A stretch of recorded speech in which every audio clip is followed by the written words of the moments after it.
in person. And they did not even talk to anyone in this building, they just took them away. So they were pretty upset. Yeah, I think I was coming here when there was a Panera right there. Yeah, there was also Panera there, yeah. Literally the worst Panera on earth. Oh. What we always called it, like very slow, horrible service, didn't get things right all the time. They had a big area. Yeah, now we know why they closed.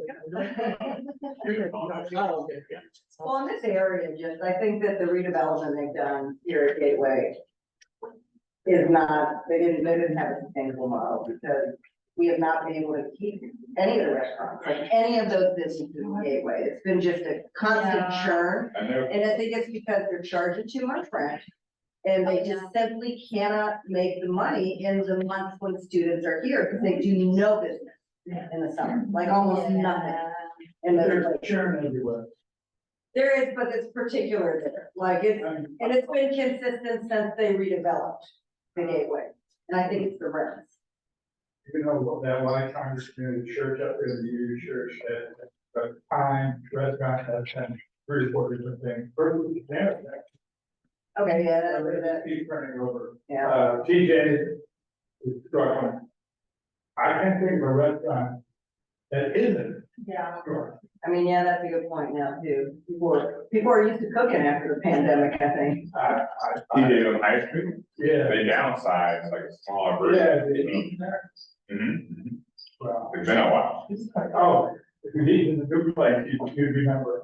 Oh, no, I haven't been to the new place. Yeah. It's the old place, they tore it down. That was the neighborhood, Like staple, yeah. it was just a touch base, usually they were 24 hours in the street. I've been there at 2 AM. I drove up the road, worked it.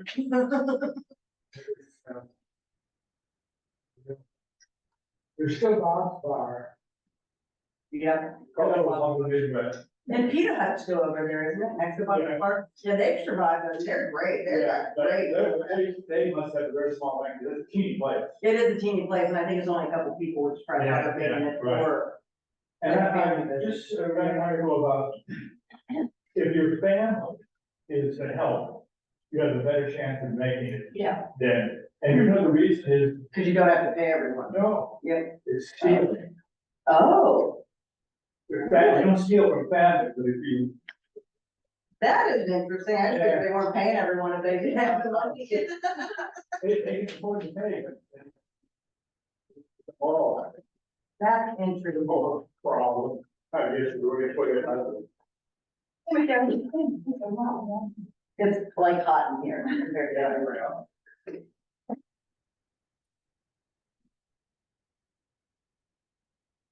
Well, you don't sell any, Yeah. you don't eat there, but you call in, they cook your food, and you come and pick it up. Here's they call it. I've heard of those, yeah. There's one up on, right across from the Giant Eagle, up there on High Street. No, really? Yeah, and it's a generic name for it, it's kind of kitchen. So like over, it's the same thing as Lucky's? No, it's right different, but it's a place you call in and how much you want, they make it, Interesting. and then you go in and you get it. So you don't eat there, but they cook it there. No need for a waiter for. Oh, yeah. Boy, you hit out, And cut out the fat. you hit out this thing, I have no idea, that's it. I think that's hard. Then maybe just people don't want to cook or, and I suppose if you have experts doing the cooking, the thing too, so. I wonder if they increase the number of food trucks, that people will And you know, some of those. food Okay, trucks I think sales are 12:05. Oh, that's true. I mean, That's true. but if you want to use that. Yeah. Okay.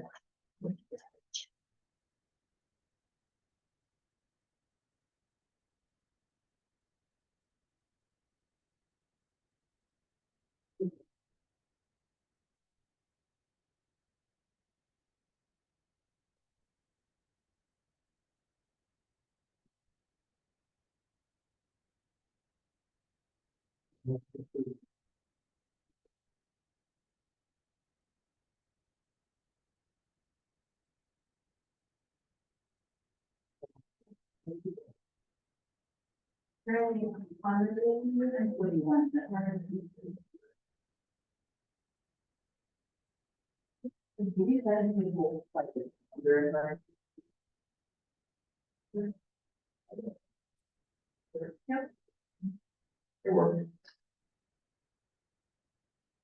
I think we could probably get started, right? It's 12:05, yeah, and people can step in.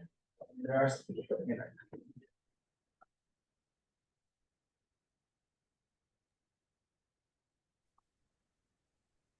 Good afternoon. Can everyone hear me okay?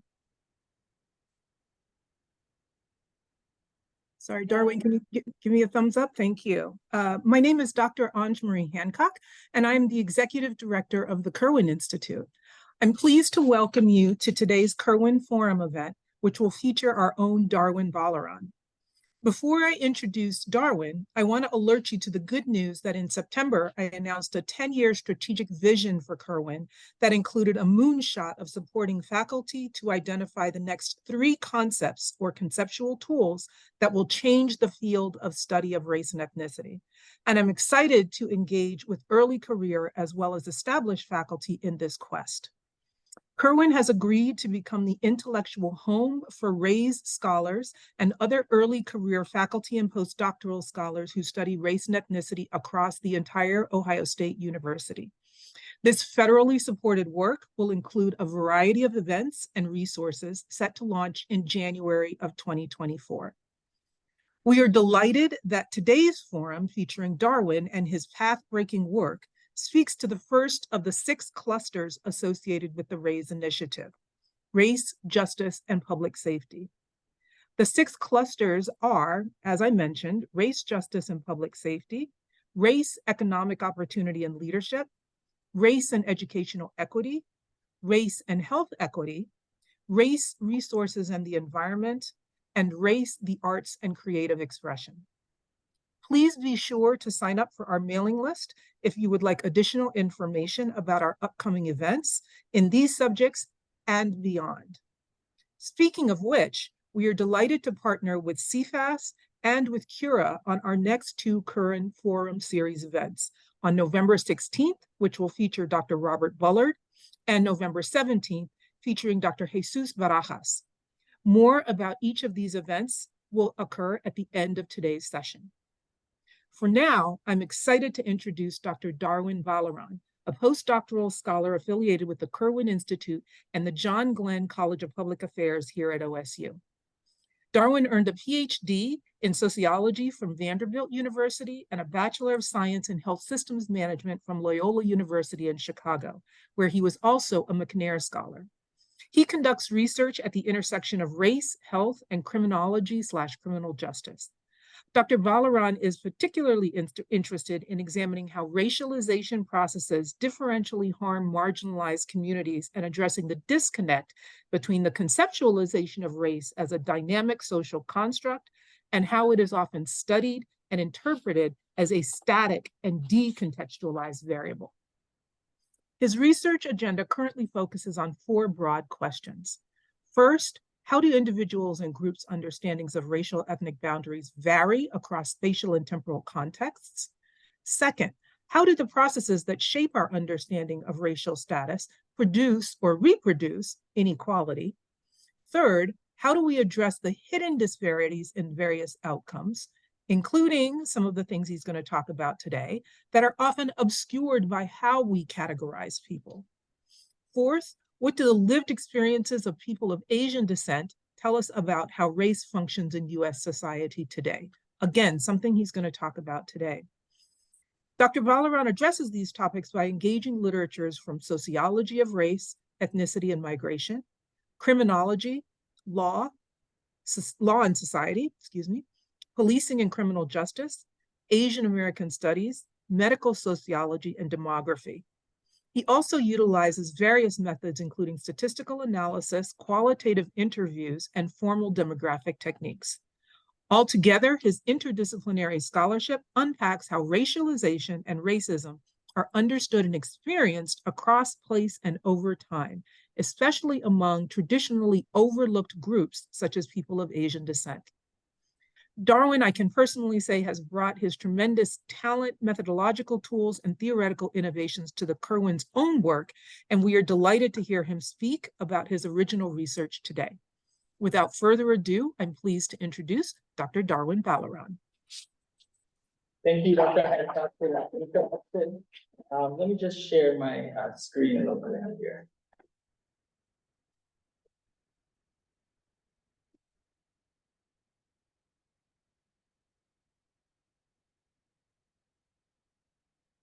Yeah, so thank you everyone for coming to our Kirwan Forum series.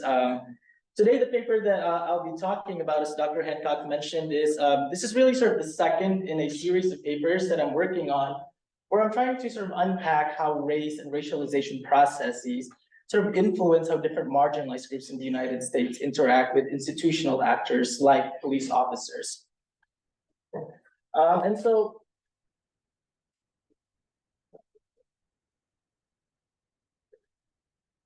this paper is really sort of grounded in this sort of broad literature that sort of examines how race plays out in dynamic ways when people are sort of interacting with each other, right? And so when we sort of use this idea of race, we're really sort of trying to get at, right, the ways the different types of people sort of have shared lived experiences or shared histories. And so when the general public and researchers alike sort of tend to think about race and sort of measure race, usually in terms of these monolithic categories, right? So we tend to think of race as people being like white, Black, Asian, etc. But what we know from research is that the boundaries of racial groupness and classifications are actually a lot blurrier in real life, right? And so what we know is that, social actors, when they're interacting with other people, we tend to sort of draw both from sort of formal logics and informal logics to try to sort of classify other people in terms of their racial or ethnic categorization. And so these formal logics include things sort of like how the state sort of defines legal categories of people, right? So for example, sort of census racial categories. But these informal logics could include things that are sort of very context dependent, right? So it could involve things like how a person's sort of skin tone looks like, right? Or the way they dress, or their accents, or the way they talk. These sort of different markers that we tend to use to sort of try to get at what is somebody's race. And so because of these sort of blurriness, right, in the way people think about race, some race scholars argue that if we truly want to better understand how sort of race works in dynamic ways in our society, maybe we should focus a little bit on, this idea of racial typicality and these things that they call cues of categories. And so just sort of briefly, cues of categories, we could think of them as phenotypic and sociocultural markers that are really sort of there to sort of indicate one's typicality as a member of a social group. And so when we're thinking about race, for example, and race, different races as different social groups, we may think of different cues like skin tone, facial features, your hair texture, things that I mentioned earlier. And these cues of categories are sort of the different things that we try to look at somebody, right? And to try to sort of gauge the extent to which those individuals are sort of representative of our idea of a prototype of the social group. So with that in mind, there were two broad questions that I wanted to understand, to address in this paper. First is, thinking about cues of categories, I wanted to unpack what does it actually look like then for us to read and interpret, right, these cues of categories when people are interacting with the police. And so the scholar Stuart Hall used to, talk about racism as a system of meaning, right? And he says that in that system of meaning, racism relies on the language of race, right, to sort of inscribe difference in people's bodies, which then sort of regulate our behaviors towards each other. So what I'm trying to do here is to see, what does it look like to actually read and interpret that language of race that, Stuart Hall is talking about. And then second, sort of a more broad question is, I wanted to understand that, what do these cues of categories and the way they're read and interpreted, what does that mean for our broader understanding of sort of how racialization processes work and how they sort of uphold inequality in our society. And in this paper, I focus specifically on police-civilian interactions, right? Sort of as an arena of where racialization happens. And I do this because policing and the criminal legal institution as a whole has really been long been enmeshed, right, in sort of producing racial inequality in this country. So many scholars would argue that the criminal legal system as a whole is a race-making institution, right? In the sense that it marks people as insiders or outsiders of mainstream society.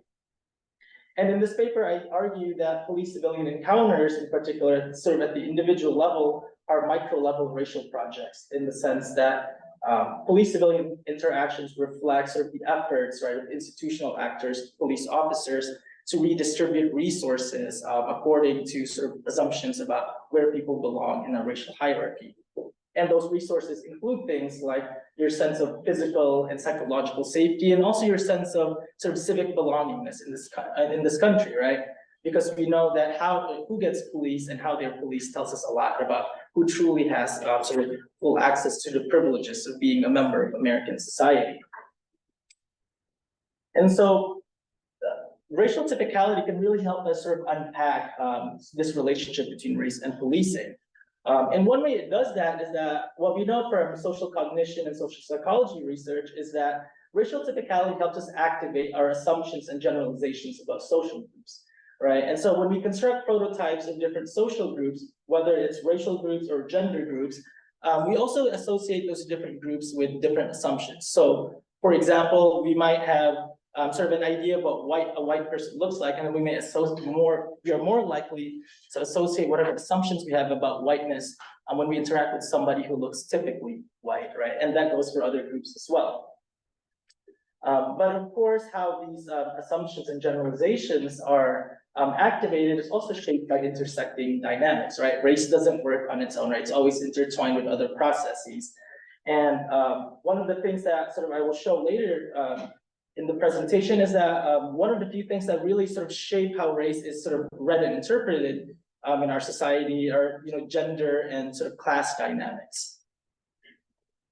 So just going back briefly about what we know now, right, from existing research on race and policing, particularly thinking about racial typicality, is that one explanation that people often give about why we see such a disproportionate sort of contact and poor outcomes in terms of the policing of Black people in the United States is that the general public, including police officers, tend to make this sort of an assumption that associates Blackness with criminality, deviance, right, sort of threat and guilt.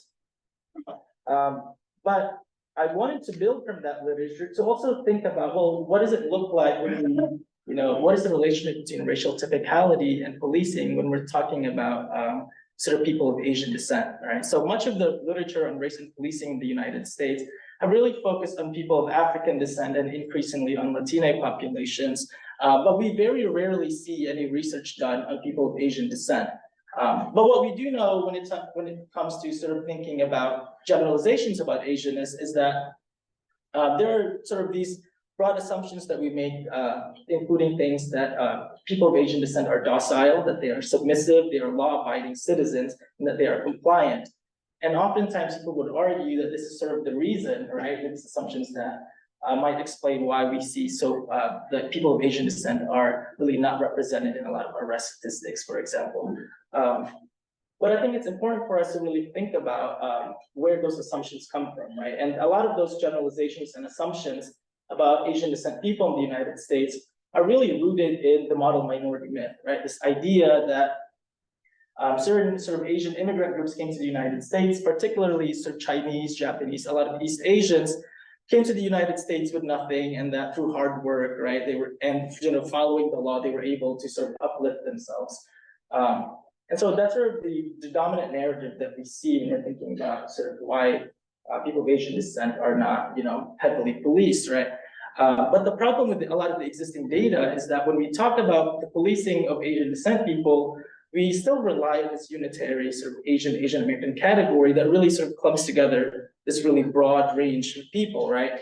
And now there's a small but growing body of research that tries to sort of disaggregate these Asian origin groups to see, are there actually sort of, what do the differences look like when they experience policing? And what this sort of small but growing literature is showing is that when you do disaggregate by Asian origin groups, you do see some significant sort of differences in who gets policed and sort of the outcomes of their policing interactions.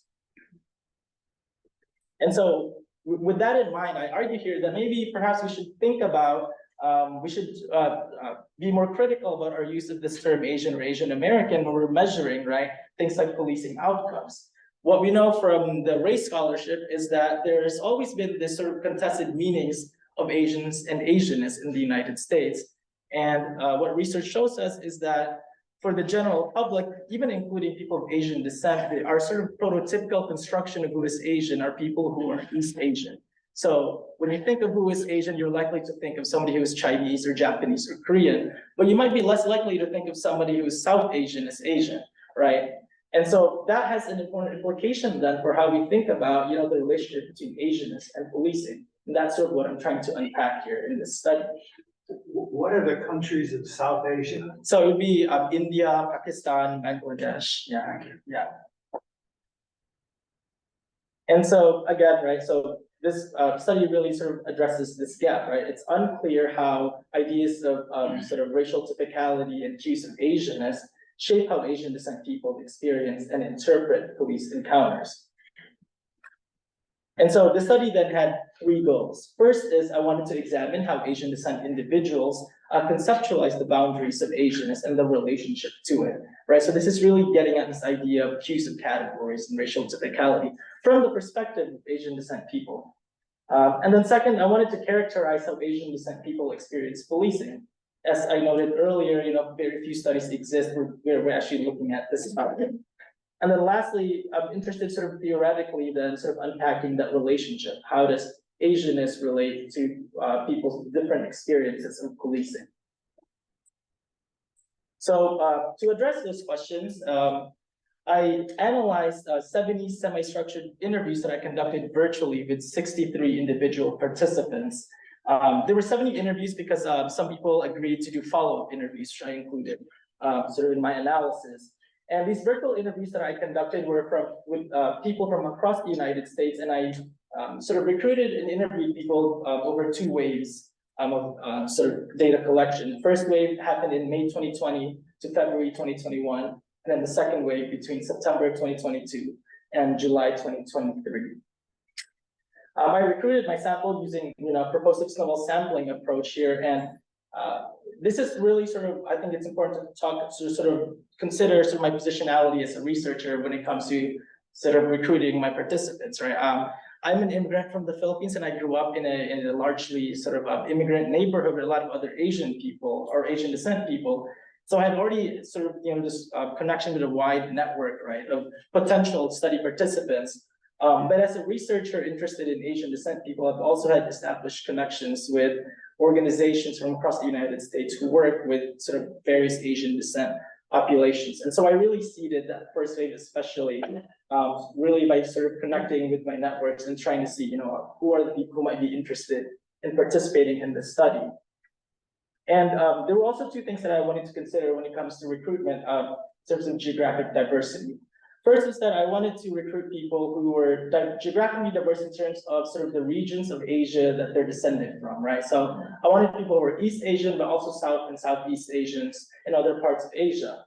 And the other part was that I was also really interested in getting a diversity of opinion from people from across the United States. And so what we know from race research and policing research is that a lot of these relationships are very context dependent. And so it was important for me to get people who sort of experience policing in the United States, but across different regions of the country.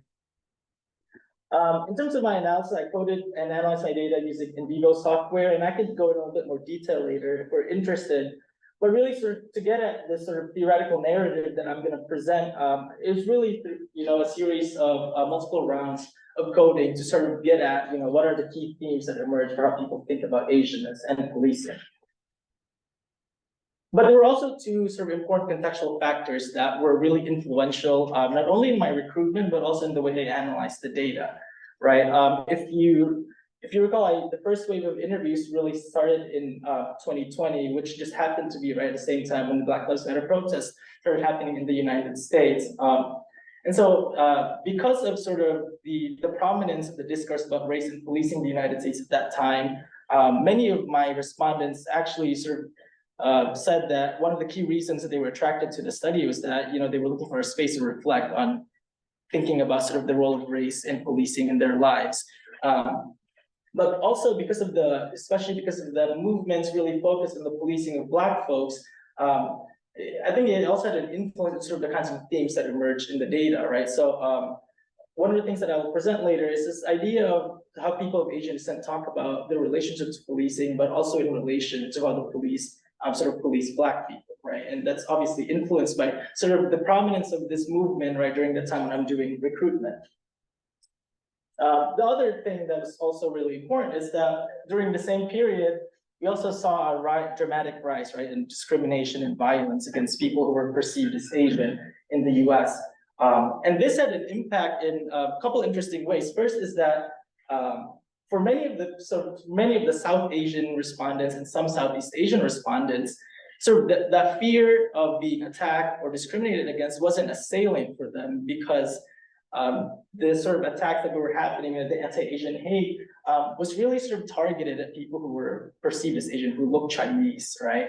And so I think because this sort of the interviews were happening within that context, it really kind of underscores sort of how people draw boundaries of who isn't Asian. But related to that is that the way people talk about policing have also been influenced by this factor, right? One of the things that we hear even in sort of the media is this idea that perhaps the police don't actually care about the safety, right, of people of Asian descent. And so that may have also sort of shaped how my respondents talked about policing experiences. This is just sort of a quick look at the demographics of my participants. And we can go back to that later if we have some time. But just to go over some of the key findings that I found. First, as you know, this is not unexpected, is that this idea of piece of Asianness were really tied, right, to how people think about sort of East Asians as the prototype of Asianness. And second is that for many of the participants, they talked about how their Asianness was really interpreted in relation to assumptions about other groups. And this is sort of this idea of relationality of race comes in. And then lastly is that for many of the respondents, they talked about sort of the safety or non-safety of being Asian when it comes to policing, really sort of based on the assumptions of docility and danger, right, that people may associate with how you look. But those assumptions were really also shaped by things like, you know, gender dynamics, class dynamics, and really the sort of overarching theme of sort of anti-Blackness that's happening when we're thinking about policing. So one of the first things I wanted to do, right, was sort of think about how do people of Asian descent think about the boundaries of Asianness. And their responses were not surprising, right? So Aaron, who identifies as a Black and Filipino man from the West Coast, said, you know, that there are stereotypes of Asians, like, you know, eyes that are smaller and the kind of, you know, yellow undertones for skin color, right? So Aaron's sort of, you know, discussion about who isn't Asian is really focusing on sort of phenotypic features, right? So Evelyn, who is a Chinese American woman, also from the West Coast, said, I am the poster child of what Asian American looks like. I look very East Asian, right? So their responses here are really, again, sort of underscoring the importance of your body and how people perceive your body and how they racialize you. But because there's this such a narrow sort of construction of Asianness that's really almost focused exclusively on who looks East Asian, people who kind of deviated from those assumptions really had a very different experience of racialization, right? So Nathan, who is the son of Filipino and Ukrainian immigrants, and he's from the southeastern United States, said, I have darker skin, my eyes aren't very Asian, and my nose is fairly Filipino. And because I have darker skin and don't have a lot of other Asian features, Hispanic is usually the first thing that I get perceived as. Right, and so Nathan wasn't the only person who, you know, talked about being perceived as something other than Asian, right? So Ali, who is a Pakistani American man from the Northeast, said that people just see me as brown. People don't ever think I'm Asian or anything else. And so thinking about, right, this narrow construction of Asianness, that has important implications then for how people sort of interpreted their policing interactions.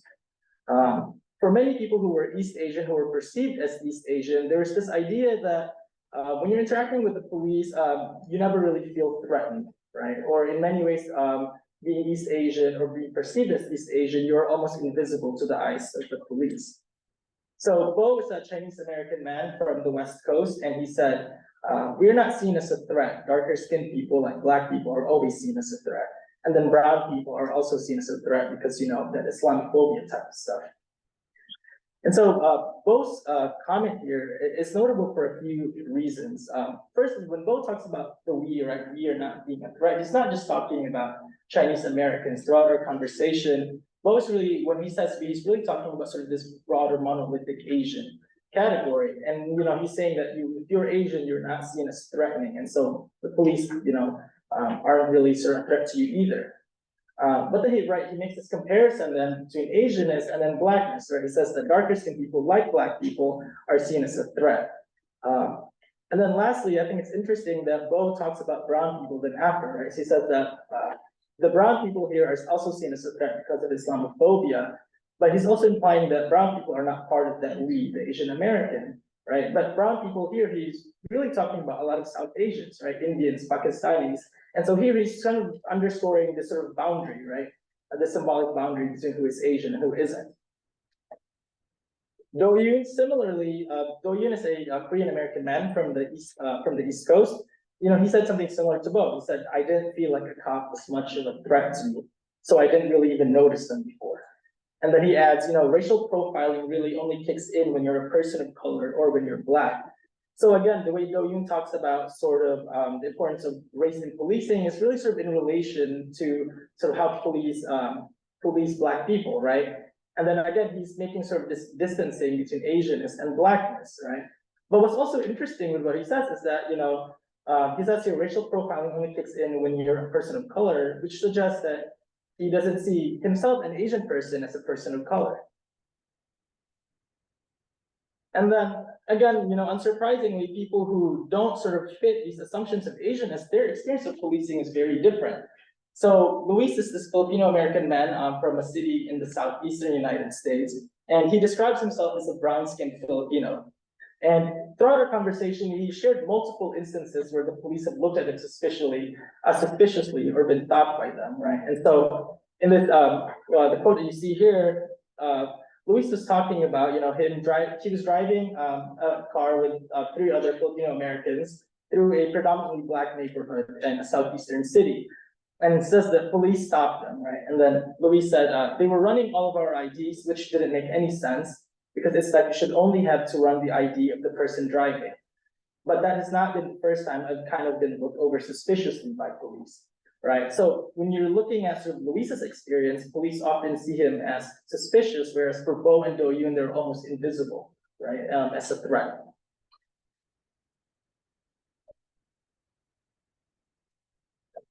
So this idea then, I guess, of distancing or relationship between Blackness and brownness in policing was really also sort of salient for Charya's experience. So Charya is a Cambodian descent man. He lives in a northeastern city.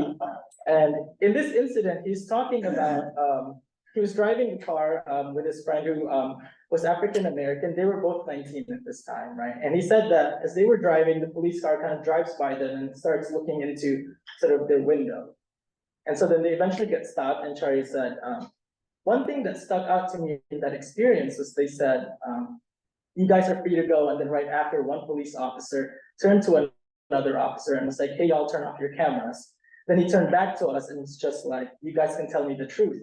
You're free to go. You're not going to get in any trouble. I just want to know, were you smoking weed?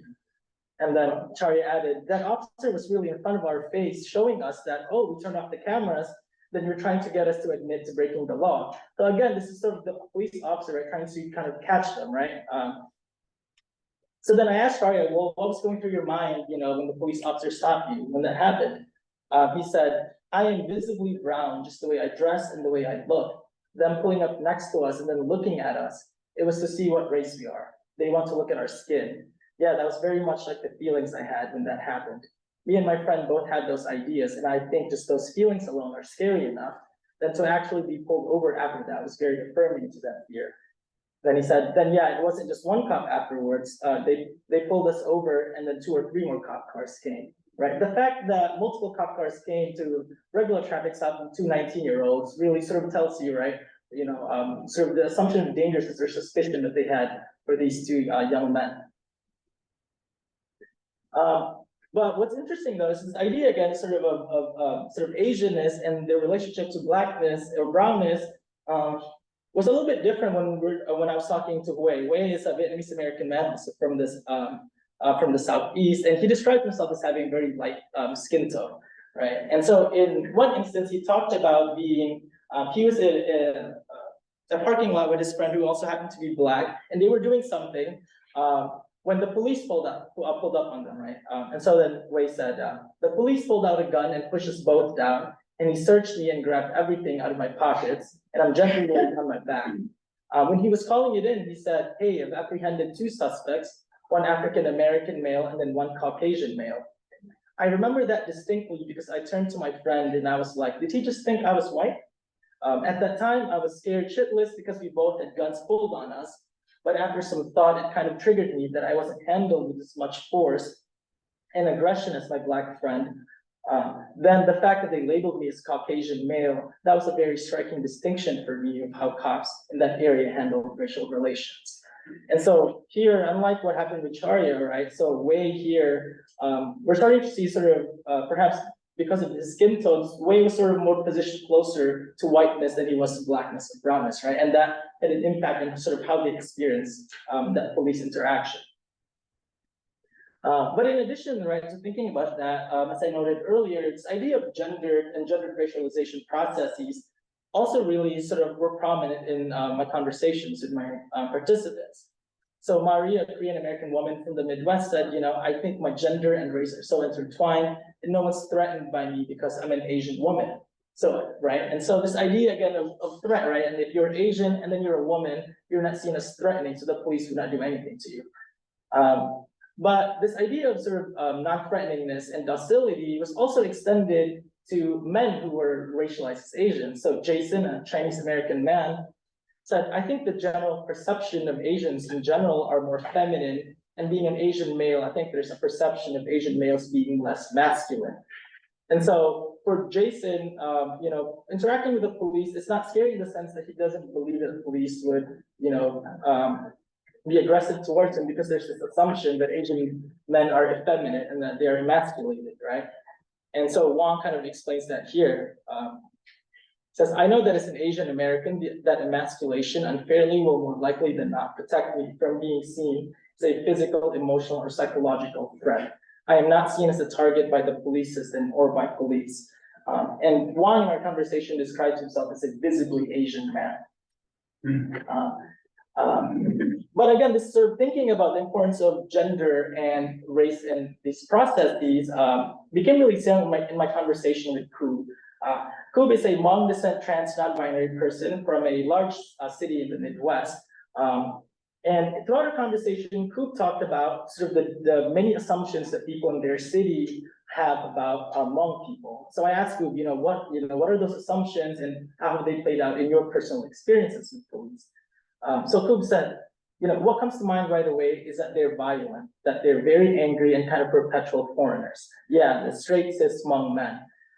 But people treat me more as a girl than I am a masculine person. I think just because I am not physically transitioned or transitioning, the people just treat me like a lesbian, which is interesting. But like in terms of policing or like the police, they definitely see me as a girl.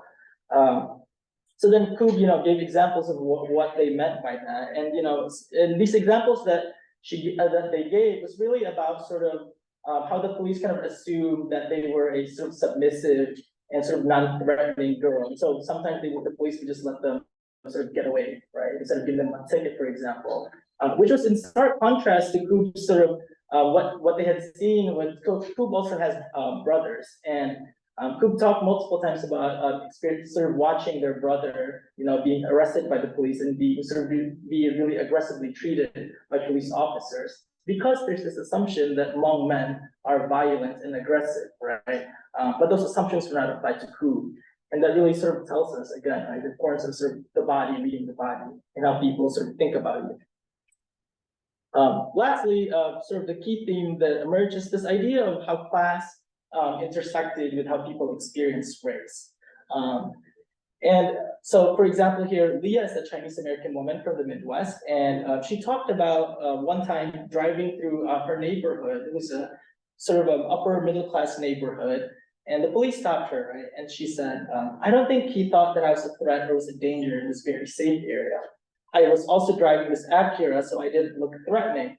And so with that, Leah's sort of pointing at this sort of assumption that we have, right, about Asianness and sort of model minority stereotypes that sort of associate Asianness with sort of middle or upper class status. And so for Leah, she wasn't a threat because her driving a car and being an Asian woman aligned, right? It wasn't unusual. Michelle said something similar, right? So Michelle is a Filipino American woman from the Northeast, and she's a physician. She works in a large city, so she's had many interactions with police officers.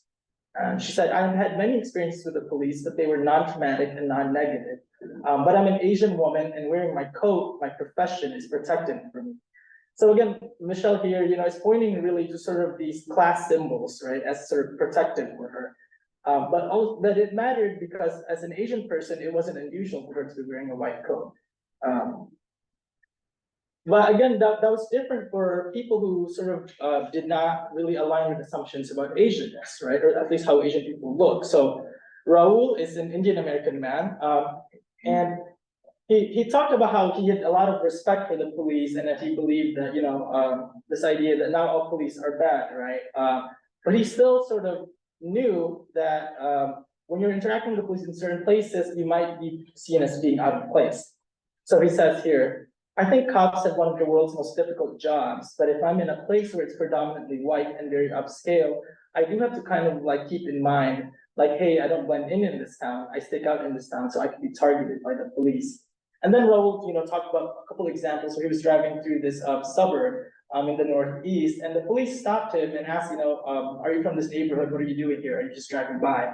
Raul said nothing happens and the police let him go, but I think it says something that he was stopped in the first place, right? And then lastly here, this idea of talking about sort of the importance of class symbols and race was also really salient for how Aisha talked about her father's experience. So Aisha's father is a Pakistani man, and she described her dad as a dark-skinned Pakistani man. They used to live in a large city in the Midwest, but Aisha said that her father had had so many negative experiences with the police that he decided to just not drive his car. So she said here, he ended up like walking to work because he would get pulled over so often if he were to drive. Because whenever he would get pulled over, they're like, how can you afford this car? Like, what are you doing in this car? Is this your car? Are you sure it's not stolen? That kind of thing. And so I remember he would walk very far and in the cold because he's like, it just wastes so much time getting pulled over and questioned like every day. So he's like, it's easier for me to just walk to work, right? Unlike with Michelle, right, where it's not unusual to be wearing a white coat and be an Asian person. For Aisha's dad, he was frequently questioned about, whether he actually even owned that sort of class symbol, right, that vehicle. And so just to summarize some of the findings that I presented, we can kind of think about them in sort of two ways, right? First is that I found that there was these precarious protections that were associated with Asian typicality, right? So people of Asian descent, or at least people who were perceived to be East Asians or prototypically Asian, were often assumed as docile, compliant, and non-threatening. So in that sense, there's protection for them, right? But it's precarious in the sense that it's still rooted in sort of racist assumptions about Asianness, right? But that precarious protection also kind of comes from the distancing between Asianness and Blackness and Brownness, right? And for a lot of the sort of typically Asian-looking men, there was also this racialized emasculation. Like, I'm not a threat because Asian men are effeminate, right? But then for the people who sort of deviated from this idea of racial typicality, their experience of policing was very different. It was negative, right? And for them, they talk a lot about sort of this narrow constructions of Asianness that really sort of excludes them from assumptions of who is docile and who is safe to interact with. And so that distance from Asianness, whether that meant being put closer to Blackness or Brownness, was really sort of kind of associated them with sort of sense of suspicion. So like think about what happened with Charia, right? There are some limitations, of course, to this study that we should also consider. First is that I relied on self-reported data, and I didn't interview police officers to see sort of their perspectives. But to that, I think it's important to note that the goal of this project wasn't to sort of, unravel some like objective truth about race and policing in the US. What I really wanted to do here was to just sort of underline the different potentialities, like what are sort of possible sort of experience that people of Asian descent might have in the United States, so we can build on that in the future. Of course, there's also some limitations when it came to sort of sampling, right?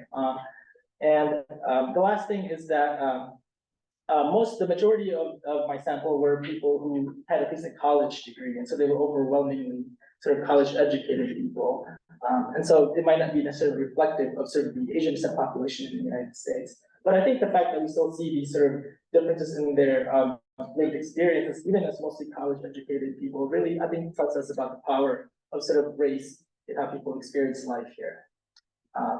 And so just to conclude, there are sort of 4 things I'll hope that y'all take away from this. Is that first is that the participants' narratives really sort of highlight how race is most meaningful in a relational context, right?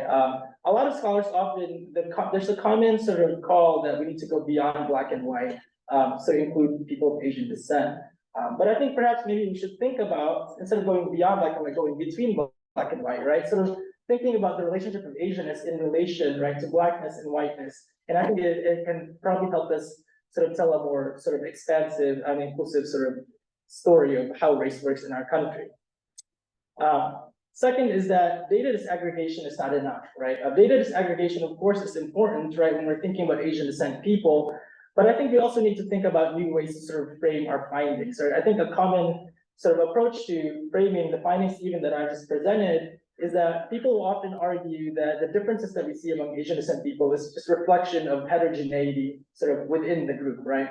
But that explanation sort of privileges, right? It doesn't interrogate the assumption that you're assuming that there is such a thing as Asianness and that you're assuming sort of the groupness of all those people. And then third is that these use of categories that I talked about, help us really sort of think about the dynamism of how sort of race functions in our society. And so if we truly want to better understand this idea of race as social construct, then maybe we need to sort of go beyond thinking about race as sort of monolithic categories. And then lastly, it's important to sort of take an intersectional lens, right? When we're thinking about how race operates. And as the sort of participants noted, how they think about race and policing was really also influenced by assumptions about gender and class. And before I end, I just want to acknowledge research in the organization that helped fund this project, and I also want to acknowledge the participants for trusting me with their stories. Thank you.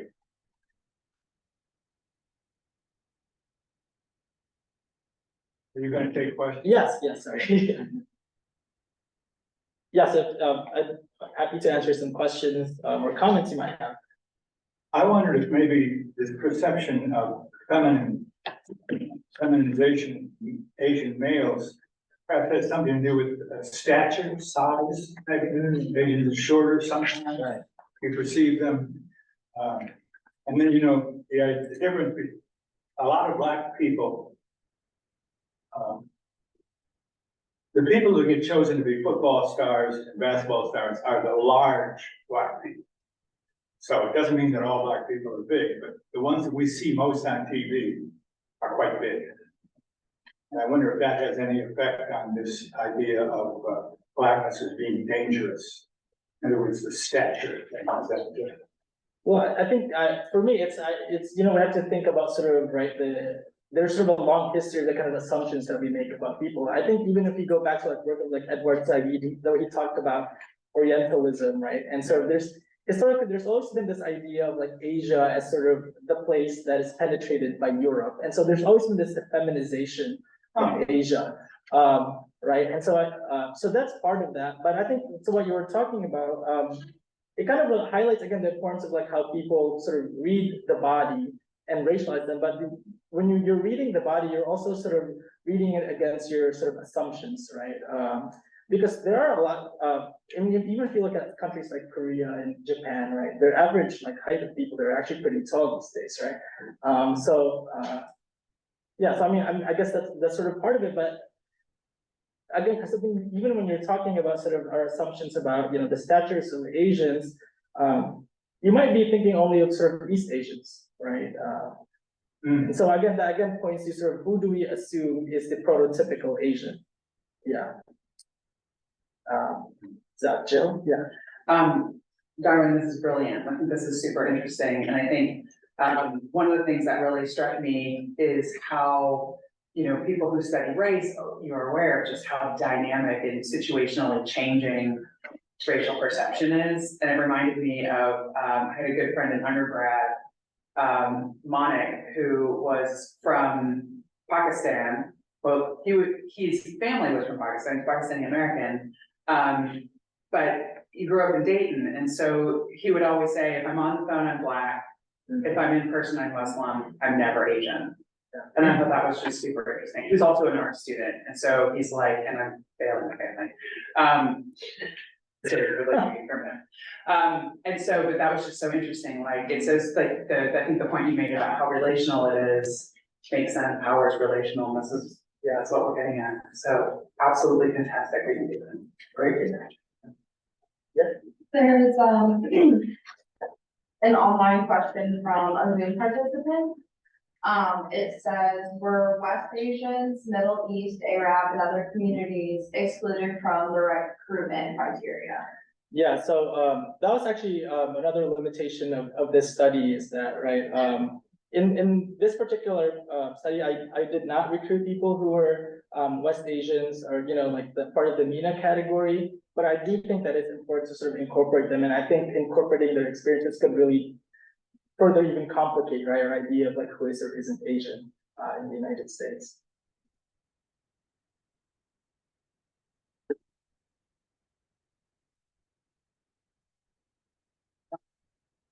So I had one question and then I'll have another comment. Were all of these individuals pulled over by the police? Was that part of the eligibility? So it actually wasn't, but it kind of just happened, right? So because the original study, this is part of a larger study where I'm asking people about just their interactions with institutional actors. So they included police officers, but also interactions with like immigration detention, immigration enforcement people and airport security. But for this study, all of them, well, they're not all pulled over in terms of like they interact with police in their vehicles. Some of them have been pulled over like as pedestrians and pedestrian stops.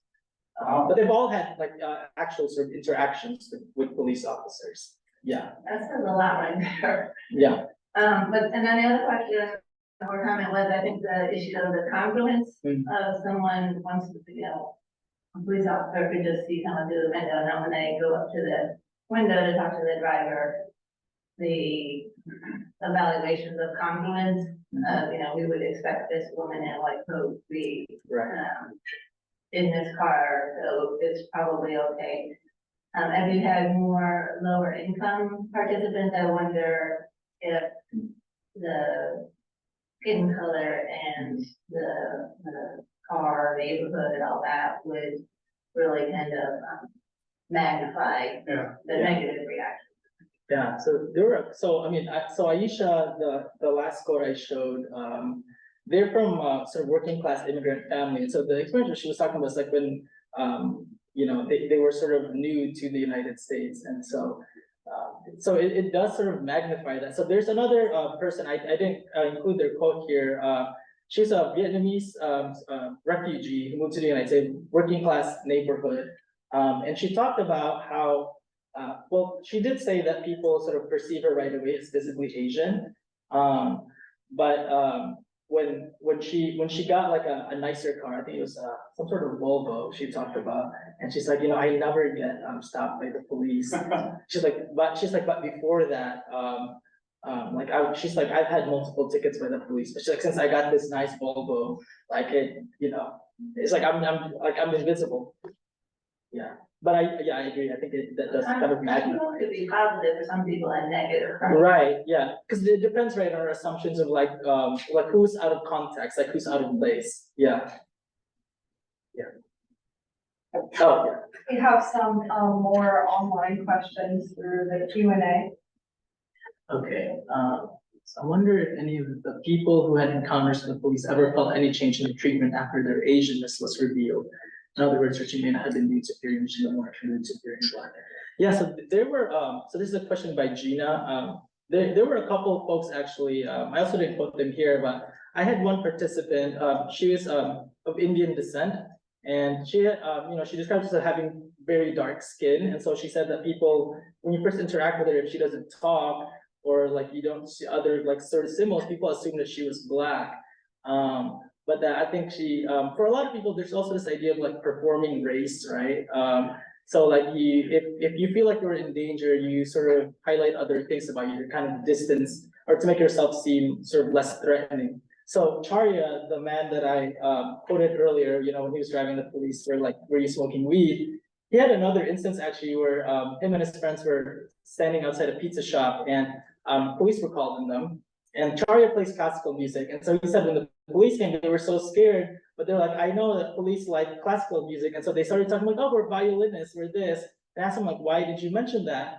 And Charya says, because I think people associate some classical music with whiteness and like model minority, and so they're like, that's the first thing we mentioned to the police officers. We were like, we're classical music players. It's a kind of distance, and so they're like, we're safe. Yeah. Did he think it worked? Yeah, he said, I think he did. Yeah. Yes, we can. Sorry, great presentation, yeah. So it's interesting to see how both the ages, the people who you have interviewed and those police are kind of acting and also, theorizing the racialization in the context of Black and white. Yeah. Still, yeah. So the way one person was pulled out when this person was with a Black person, right? And the way they talk about how, I'm different from Black, and also how they, were treated differently than the Black person, and also how police kind of treat these people differently. So it's still like between Black and white. Right. Even, in the context of, so it's very interesting.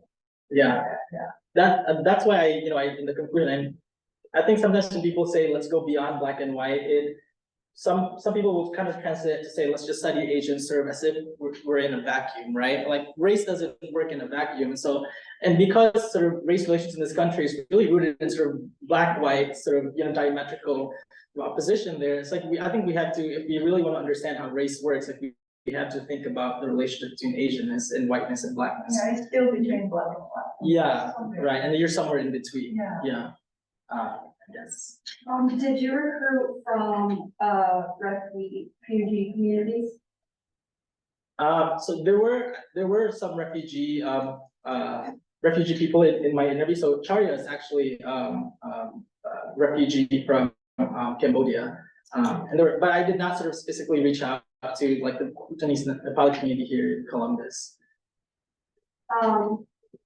Do you anticipate a rise in intersectional feminisms and anti-racism work in Asian context? And how are ways forward that address these complexities? Yeah, I hope that we do. I think one of the things that I hope this work does, it shows us that including the experiences of Asian descent people can actually be used as a tool, right, to combat anti-Blackness, right? Because what I've shown here is that I think when people talk about race and policing, people often assume that it's a Black problem, but it's not, right? Policing is also a site of harm for Asian descent people. And it's showing, and more than that, it's that anti-Blackness is harmful also to Asian descent people, right? And so I think we can really see sort of importance of intersectionality when thinking about that.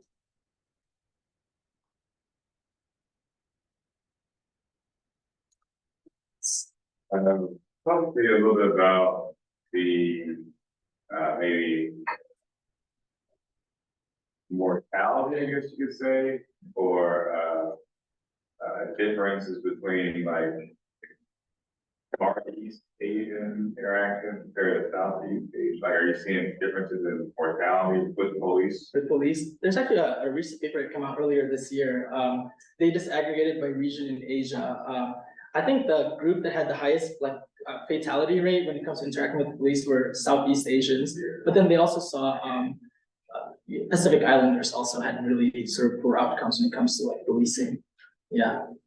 Yeah, I guess my follow-up and just go this slightly is there's the whole idea about the Blackness and the stature conversation.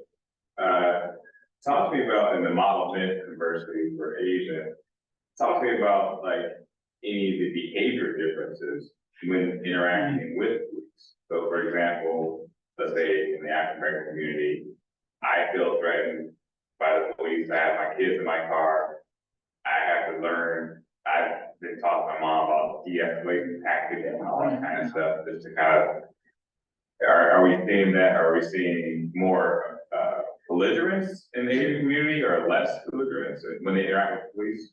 So for a lot of them, it goes back to sort of thinking about like performing sort of this, like performing race in the sense that they try to make themselves as non-threatening as possible, right? So a lot of them will be like, like I'll just say yes sir, no sir, or for a lot of the women, they talk about like, sometimes you can just pretend to cry and the police will like be uncomfortable, so they'll let you out.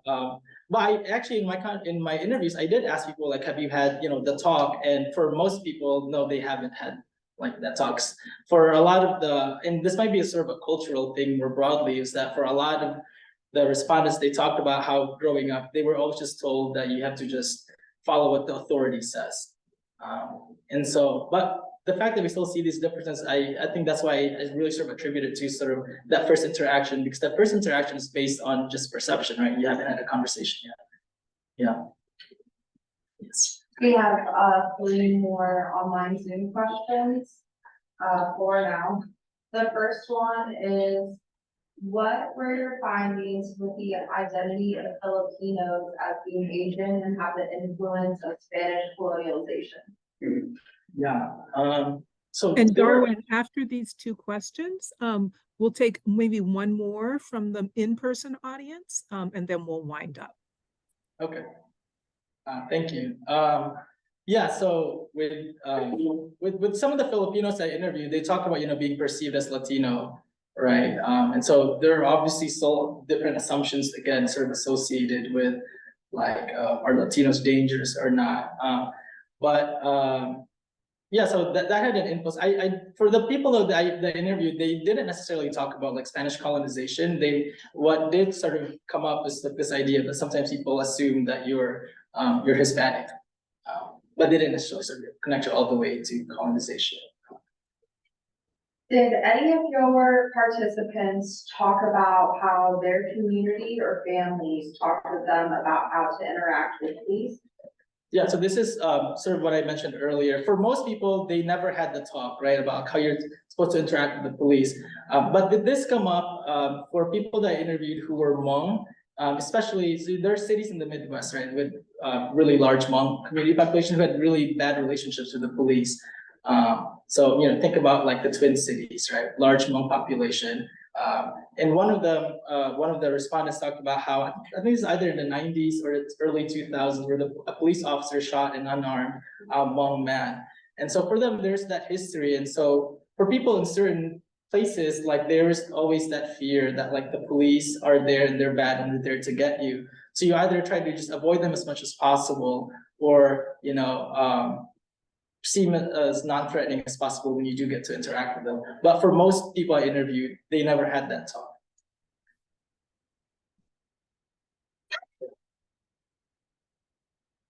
I think those are all our questions, yeah? Thank you. The timing of your research also coincides with the COVID-19 epidemic. Do you think that had any effect on it?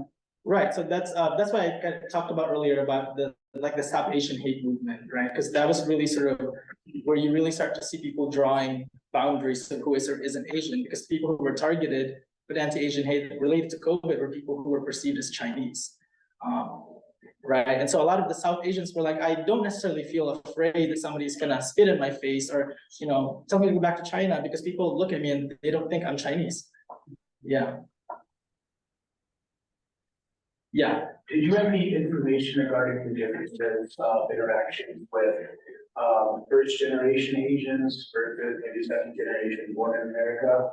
Yeah, so that was something that actually especially came up when I was asking them about there's just sort of their opinions about policing in general. a lot of the sort of the children of immigrants were the ones who were really sort of paying really close attention to like how race plays out in their lives, right? And I think that makes sense, right? Because they grew up in the United States, and so they've sort of were born and grew up in that context. For a lot of them, though, it's like their parents didn't want to talk about sort of like race and policing, because for them, the idea was that, you know, you come to America, you work hard, and you just do what you got to do, but you just keep your head down.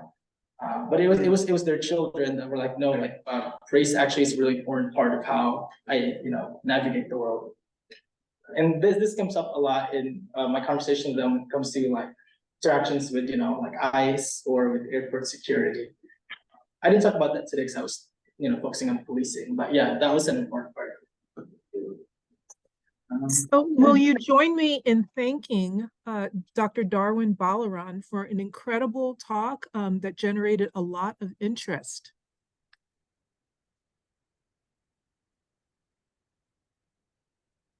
Thank you. So again, we want to thank you for joining us for the Kerwin Forum. We also would like to again invite you to the 2 upcoming Kerwin Forum series events that we are co-sponsoring on Thursday, November 16th, and Macy's going to put this in the chat for all of our online participants. We will be joining with CFAS to welcome Dr. Robert Bullard, who is considered the father of the environmental justice movement. He will be joining us virtually, and there's a link where you can register if you want to do that. We are also pleased to co-sponsor a series with Cura that is going to focus on the talk of Dr. Jesus Barajas. That will be on Friday, November 17th. And Macy has also put in the chat, if you want to continue to come to our events, we would welcome you.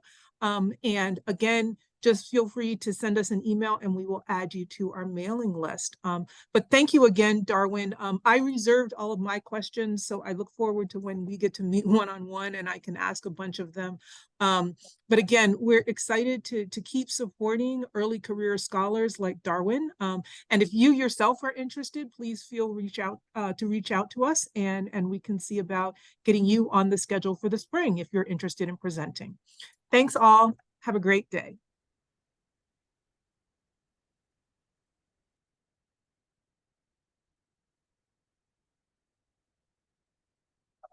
Right, and that idea.